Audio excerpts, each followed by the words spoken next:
Muito bom dia! Vamos chegando para mais uma aula de ciências. Nosso assunto de hoje é a água no planeta.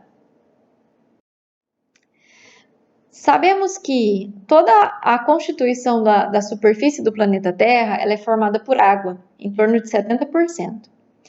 Essa abundância de água nos dá uma falsa sensação de que esse recurso não vai acabar. A água que está de fácil acesso nos rios, lagos e represas, que é a água doce que nós utilizamos para consumo, ela representa uma pequena parte, em torno de 1%, de água potável. Lembrando que para ser de boa qualidade, a água ela precisa ser livre de contaminação e de qualquer substância tóxica. Um relatório da Organização das Nações Unidas estima que as reservas de água pelo mundo podem diminuir 40% até 2030. Sabe por quê? Primeiro motivo, a população mundial está crescendo. E se aumenta a população, aumenta o consumo de água. Então, aumentará o consumo na agricultura, na irrigação, na industrialização, na produção de energia elétrica e em todas as atividades que a água está associada. O segundo motivo é que metade dos mananciais do planeta está ameaçado pela poluição e pelo assoreamento dos rios.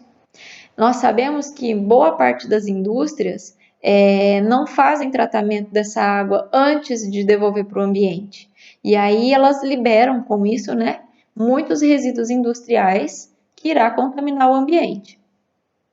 E o terceiro motivo 90% de toda a água utilizada nos países em desenvolvimento, ela é devolvida para a natureza sem qualquer forma de tratamento. Ou seja, a água, ela existe, porém a água potável, a água de boa qualidade, ela não encontramos numa quantidade que dê para atender toda a demanda. E se nós não fizermos uso consciente desse recurso hoje, as gerações futuras terão problema de encontrar água de boa qualidade. Vocês se lembram que nós falamos sobre o ciclo do hidrogênio, ciclo do gás carbônio, ciclo do oxigênio?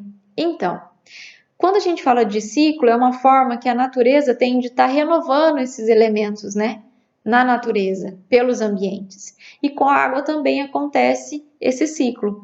Também ela se renova, ela se renova, pelos ambientes através de um ciclo. Ciclo da água ou ciclo hidrológico. Vamos ver um pouquinho como que esse ciclo funciona? Olha, o ciclo da água, nós encontramos 3 etapas importantes. A evaporação, a precipitação e o processo e a etapa, de infiltração. Então, vamos lá. Primeiramente, toda a água da superfície, dos rios, lagos, oceanos e toda a água que os seres vivos, as plantas, os animais liberam pela transpiração, essa água ao longo do dia ela vai sendo aquecida. E quando a água se aquece, acontece um processo de mudança de fase. Ela deixa de ser líquida e passa a ser vapor, o vapor d'água. Então, esse vapor d'água, ele evapora e vai em direção à atmosfera da Terra. Quando encontra a atmosfera, quando esse vapor d'água sobe e encontra a atmosfera, ele vai encontrar também temperaturas mais frias, lá em cima. Então, esse vapor d'água, quando ele encontra uma temperatura mais baixa, ele condensa e forma gotículas de água. Várias gotículas de água irá formar as nuvens. Abra um parênteses aqui. Se esse vapor d'água encontrar uma temperatura muito mais fria, ao invés de se formar as gotículas de água, irá formar o gelo e neve, ok? Bom, essa nuvem então cheia de gotículas de água vai chegar num ponto que ela não consegue se sustentar. Então acontece a precipitação. que é uma segunda etapa do ciclo da água. Então, essa precipitação acontece na maior parte das vezes em formato de chuva, né? Gotículas de água.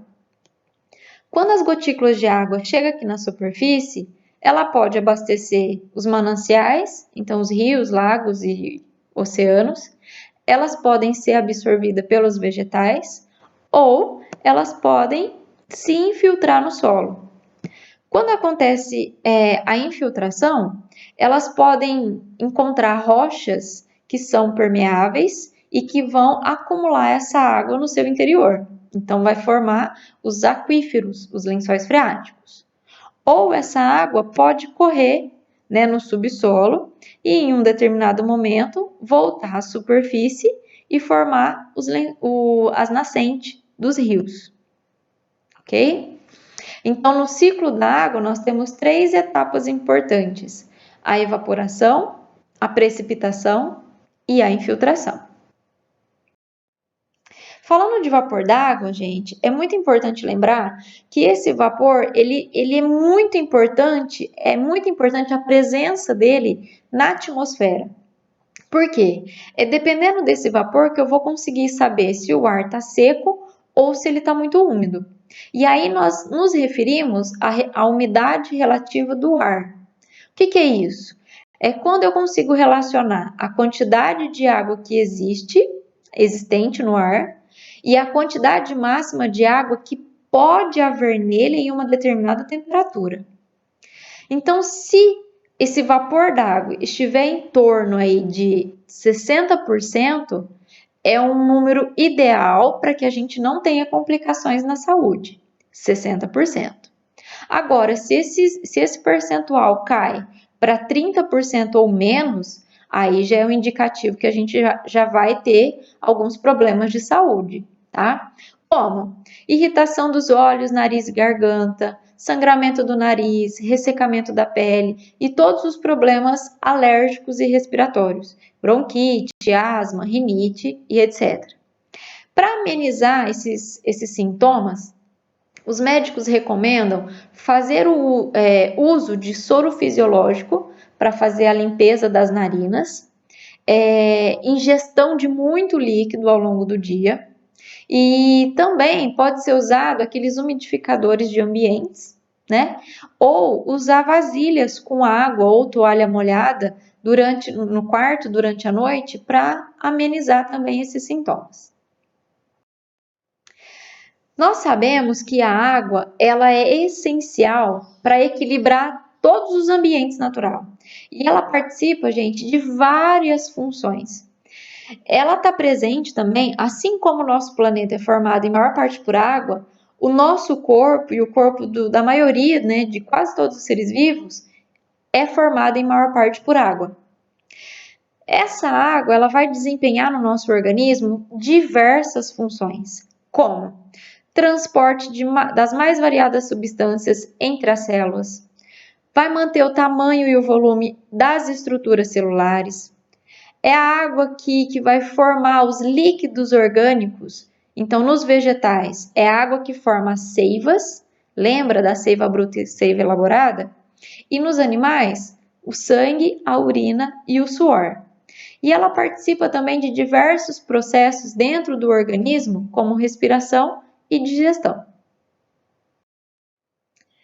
Bom, então acabamos de falar que o nosso corpo é formado em maior parte por água. Então nós precisamos manter a água, né, no nosso corpo, e essa água ela tem que ser de boa qualidade. Ela tem que ser potável, ou seja, transparente, insípida, inodora e isenta de qualquer contaminação de micro-organismo e substâncias tóxicas. Nós sabemos, minha gente, que quase metade das mortes de crianças até 1 ano de idade e a maioria das internações são por doenças que são transmitidas por água contaminada. Sabe quais são essas doenças? Disenterias, febre tifoide, cólera, hepatite e giardíase. Assim como vocês já fizeram, né, a pesquisa sobre cada uma delas. A água, ela também participa do ciclo de reprodução de alguns insetos, como o mosquito da dengue, que utilizam a água parada para depositar os seus ovinhos. Quando ele deposita, tempos depois, dias depois, já essas larvas, né, se transformam em mosquito adultos com capacidade de picar uma pessoa que possa estar contaminada pelo vírus da dengue, da febre amarela, da chikungunya ou da zika e transmitir para uma outra pessoa, não é? Então é muito importante ficarmos atentos, né, aos nossos quintais, para ver se não tem nenhum potinho, nada que esteja, que possa, né, servir para acolher essa água, né, deixar essa água parada. E aí nós temos então como formas de prevenção dessas doenças, consumir água tratada de boa qualidade, água potável, lavar as mãos, então não só para combater o coronavírus, mas boa parte dos micro-organismos causadores de doença transmitidas por água. Sempre que for comer uma fruta, uma verdura, lavar muito bem, usar água tratada no preparo dos alimentos, verificar se as caixas d'água estão bem fechadas e fazer a limpeza dessas caixas d'água em torno de 6 a cada 6 meses, não entrar em contato com água de enchente, de esgoto e não deixar água parada nos ambientes, ok? Bom, terminamos por aqui. Muito obrigada e até a próxima.